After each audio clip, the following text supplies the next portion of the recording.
Hello दोस्तों, logics and accounts में आपका स्वागत है। आज हम डिस्कस करेंगे पार्टनरशिप में profit and loss appropriation account कैसे बनाते हैं। उससे पहले हम इससे रिलेटेड कुछ बातें डिस्कस कर लेते हैं। Profit and loss appropriation account profit and loss account के बाद में बनता है। मतलब हम इसको ये कह सकते हैं कि ये एक्सटेंशन है प्रॉफिट एंड लॉस अकाउंट का। So it is extension of profit and loss account, number 1।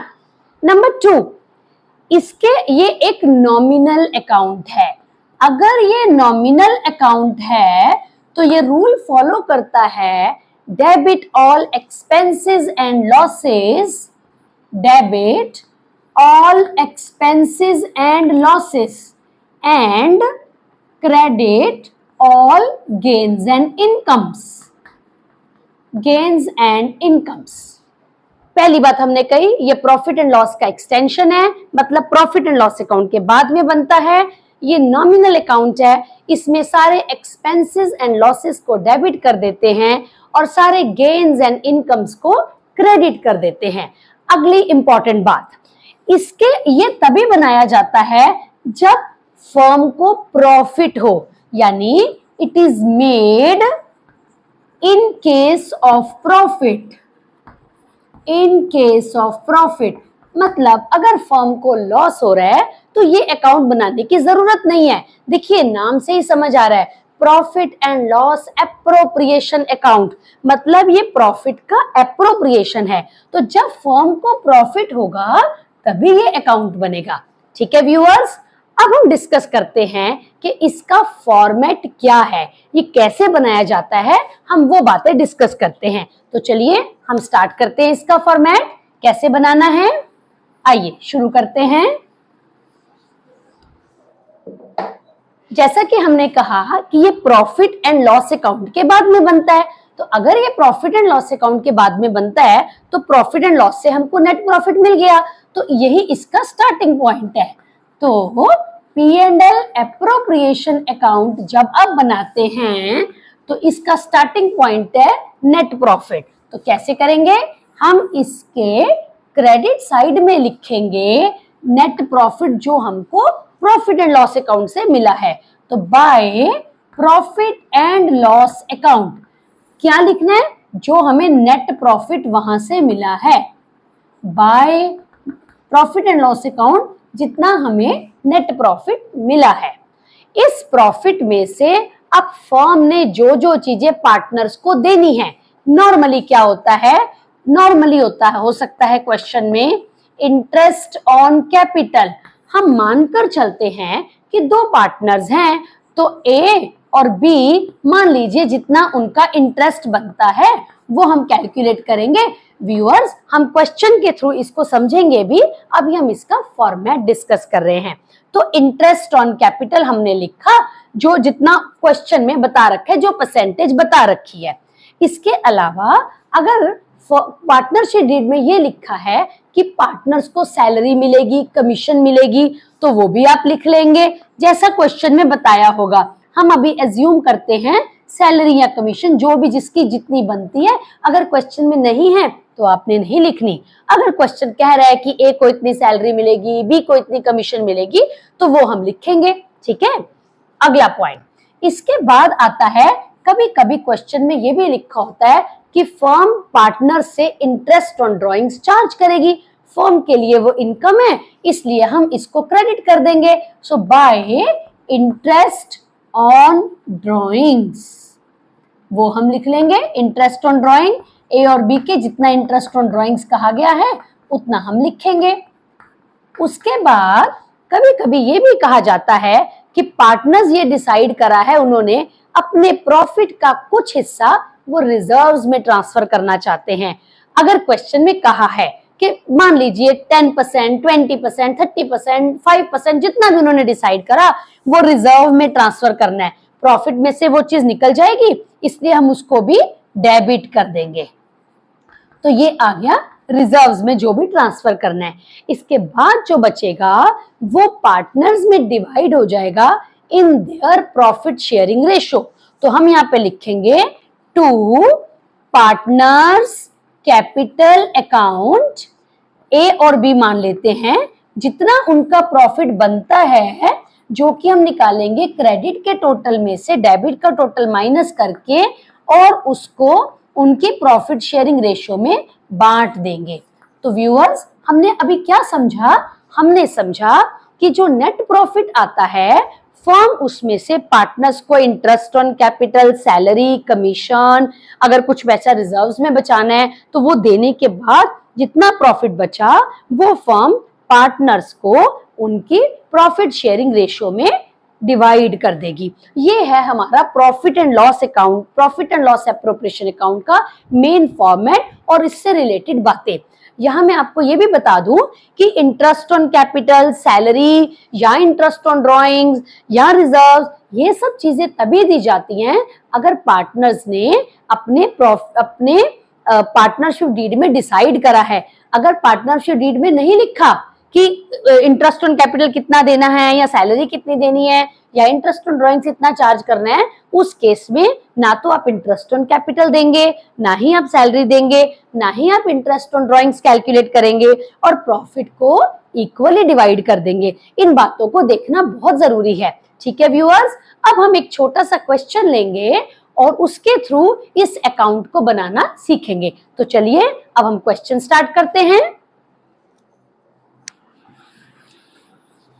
आप देख सकते हैं कि हमने क्वेश्चन को समराइज कर रखा है बोर्ड पे। मैं आपको बता दूं क्वेश्चन हमने क्या लिया है।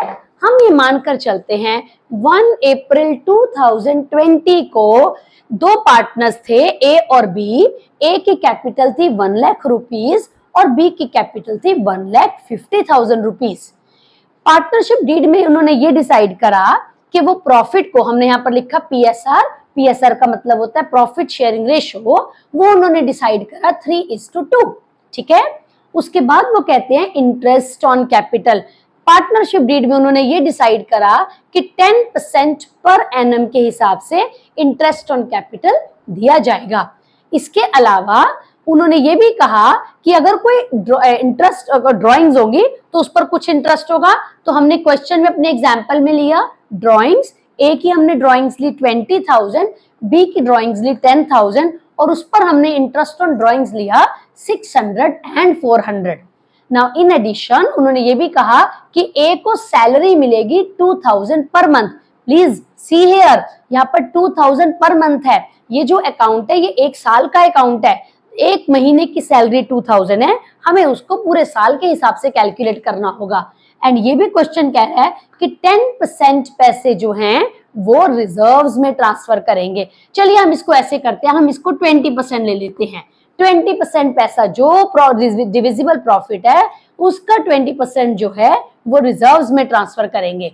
इसके अलावा क्वेश्चन में गिवन है कि नेट प्रॉफिट जो है वो हुआ फर्म को 1,02,000, जिसमें से क्वेश्चन में ये कहा गया है कि 4,000 मैनेजर को कमीशन देनी है।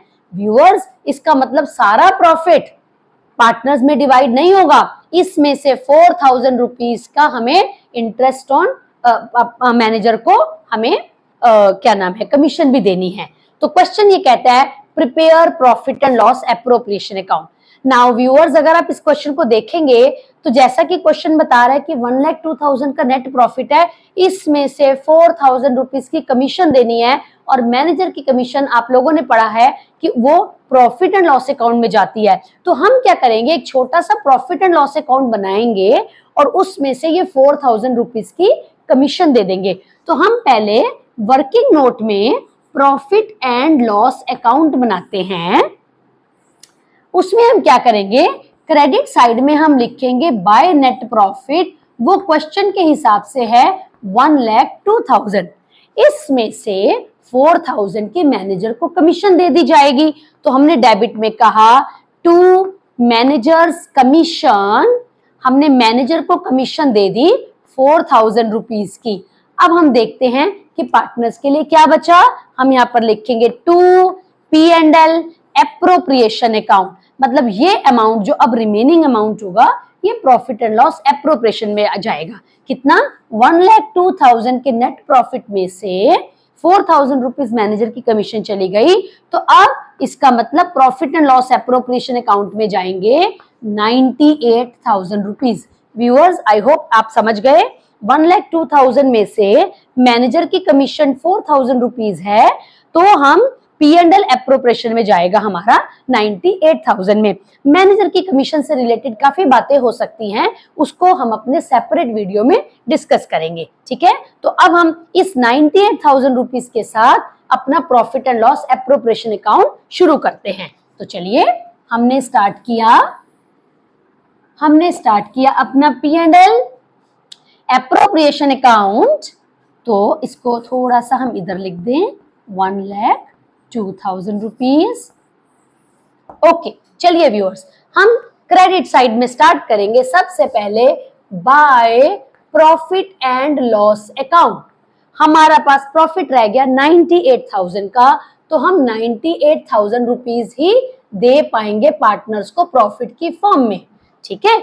उसके बाद अब और क्या देना है? क्वेश्चन ये कहता है कि 10% का इंटरेस्ट ऑन कैपिटल। पार्टनर्स की कैपिटल हमको गिवन है 1 लाख रुपीज एंड 1,50,000 रुपीज। तो हम डेबिट साइड में लिखेंगे to interest on capital A और बी। ए की कैपिटल 1 लाख है, 1 लाख का 10% आ गया 10,000 रुपीज। सिमिलरली बी की कैपिटल 15,000 रुपीज है, 15,000 का 10% आ गया 15,000 रुपीज। मतलब हम 25,000 रुपीज इंटरेस्ट ऑन कैपिटल की फॉर्म में दे देंगे प्रॉफिट में से। इसके अलावा क्वेश्चन क्या कहता है? हमें ए को सैलरी देनी है 2,000 रुपीज पर मंथ के हिसाब से। तो हमने लिखा टू सैलरी, और ये सैलरी क्योंकि ए को दे रहे हो तो हमने डैश डालकर ए लिख दिया। 2,000 पर मंथ का मतलब है हमने 24,000 रुपीज की सैलरी दे दी, 2,000 इंटू 12। नाउ क्वेश्चन में ये भी कहा है कि ए की ड्राइंग्स है 20,000, बी की ड्राइंग्स है 10,000, और इस पर इंटरेस्ट ऑन ड्राइंग्स हमें क्वेश्चन में गिवन है। कभी कभी इसकी परसेंटेज होती है तो हम उस परसेंटेज के हिसाब से कैलकुलेट करते हैं। तो अभी हमें गिवन है, हम यही ले लेंगे। हम अपने आने वाली वीडियो में इंटरेस्ट ऑन ड्राइंग्स के बहुत सारी बातें हैं जिनको हमें डिस्कस करना है, हम उसमें करेंगे विद एग्जांपल्स। अभी हम लिख लेते हैं by interest on drawings. Interest on drawings A और बी, ए का इंटरेस्ट है 600, बी का इंटरेस्ट है 400, तो इंटरेस्ट निकल आया 1,000 रुपीज। देखिए व्यूअर्स, हमने क्या किया? 98,000 का प्रॉफिट था, 1,000 रुपीज इंटरेस्ट ऑन ड्राइंग्स हैं, वो फर्म उनसे लेगी पार्टनर से। इंटरेस्ट ऑन कैपिटल दिया फर्म ने ए और बी को टोटल 25,000, ए को सैलरी दी 24,000। हम देखते हैं हमारे पास कितना प्रॉफिट बचा। क्रेडिट का टोटल आ गया 99,000 रुपीज। हम क्या निकालना चाहते हैं? क्वेश्चन ये कहता है 20% of the divisible profit should be transferred to reserve. 20% of the divisible profit मतलब जो प्रॉफिट आपने प्रॉफिट की फॉर्म में बांटना है उसमें से 20% निकाल के रिजर्व्स में रख लो। हम देखते हैं हमारे पास प्रॉफिट कितना बचता है। हम वर्किंग नोट में आते हैं। क्रेडिट का टोटल जैसे कि आप देख सकते हैं 99,000 रुपीज है, माइनस डेबिट का टोटल है 49,000 रुपीज। 49,000 रुपीज। तो अब हमारे पास डिविजिबल प्रॉफिट कितना बचा? हमारे पास डिविजिबल प्रॉफिट बचा 50,000। क्वेश्चन कहता है इसका 20% रिजर्व्स में रख दो। तो 50,000 का 20% आप निकालेंगे, हम रिजर्व्स कैलकुलेट करेंगे। 50,000 का 20% हमने कैलकुलेट करा तो वो आ गया 10,000। इस 10,000 रुपीज को रिजर्व्स में हमने ट्रांसफर कर दिया। हमने डेबिट साइड में लिखा टू रिजर्व्स, 10,000 रुपीज आ गया, ये 10,000 भी चला गया। देखिए व्यूअर्स, 50,000 का प्रॉफिट था, उसमें से 10,000 रुपीज रिजर्व्स निकल गए। अब हमारे पास प्रॉफिट कितना बच गया? अब रह गया सिर्फ 40,000।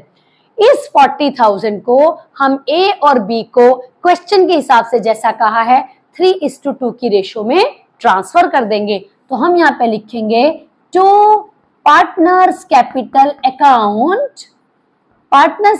अकाउंट ए और बी। कितना प्रॉफिट है जो हमने देना है? हमने देना है 40,000 रुपीज का प्रॉफिट। हम क्या करेंगे, इस 40,000 को 3:2 की रेशियो में बांटेंगे। क्या मतलब है, ए को कितना मिलेगा, ए को मिलेगा 40,000 इंटू 3/5। ठीक है, 3 उसका शेयर है अपॉन 5, क्योंकि दोनों का टोटल 5 बनता है। सो 40,000 इंटू 3/5 कैलकुलेट करोगे तो वो आपका निकल आएगा 24,000। सिमिलरली बी को कितना मिलेगा, बी का शेयर है 2/5। सो 40,000 का 40,000 इंटू 2/5 आपने किया तो वो निकल आया 16,000। अगर आप इसका टोटल करके देखेंगे व्यूअर्स तो 40,000 आएगा, क्योंकि हमने 40,000 रुपीज को ही 3:2 की रेशियो में डिवाइड किया है। ठीक है, अब हम इसका अगर टोटल करके देखेंगे तो वो हमारा दोनों साइड का सेम आ जाएगा। क्रेडिट का टोटल आप देख सकते हैं 99,000 रुपीज आ रहा है, और डेबिट का भी टोटल अगर हम करके देखेंगे तो आप देखिए वो भी 99,000 आ रहा है। तो व्यूअर्स, हमने क्या समझा, हमने ये देखा कि profit and loss appropriation account में हम प्रॉफिट का डिस्ट्रीब्यूशन करते हैं as per the provisions of partnership deed. मतलब जैसे पार्टनरशिप डीड में जो जो कहा गया है हमने उसके हिसाब से प्रॉफिट को डिस्ट्रीब्यूट कर दिया। मेरा ख्याल है कि आपको ये बातें समझ आ गई होंगी। हम अपने आने वाले वीडियो में इस प्रॉफिट को कैपिटल में कैसे लेकर जाना है हम वो समझेंगे, और कैपिटल अकाउंट के बारे में और बहुत सारी बातें वो हम समझेंगे। ठीक है, तो मेरा ख्याल है आपको समझ में आ गया होगा। अगर आपको अच्छा लगा हो तो लाइक करिए, सब्सक्राइब करिए। ठीक है, thank you very much. Till then, good bye.